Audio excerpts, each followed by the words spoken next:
એક મંદિર કે જ્યાં થાય છે 33 કરોડ દેવતાઓની પૂજા.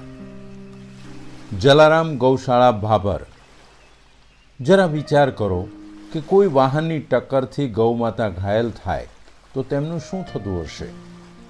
સમયસર જો તેને સારવાર ન મળે તો કાગડા કૂતરા તેના શરીરને ચૂંથી નાખી રીબાવીને મારી નાખે છે.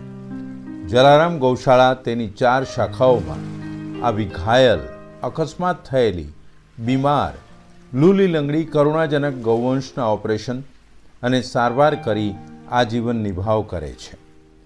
અમદાવાદ, મહેસાણા, પાલનપુર અને પાટણ જેવા શહેરોમાં તથા અન્ય જગ્યાઓથી જલારામ ગૌશાળા ભાભરની 19 જેટલી એમ્બ્યુલન્સોમાં આવા ગૌવંશને અહીં લાવવામાં આવે છે, જેમની અહીં સારવાર થાય છે. કેટલીક વખત ગૌમાતા વાછરડાને જન્મ આપીને મૃત્યુ પામે છે. એવા સંજોગોમાં નાના વાછરડાઓને લોકો અહીં મૂકી જાય છે, જેને ટોટીથી દૂધ પીવડાવવામાં આવે છે. છેલ્લા વર્ષોમાં ગૌવંશમાં કેન્સરની બીમારી મોટા પ્રમાણમાં વધી ગઈ છે. અહીં કેન્સરની સારવાર માટે 2 વોર્ડ કાર્યરત છે, જેમાં આયુર્વેદિક પદ્ધતિથી કેન્સરની સારવાર થાય છે.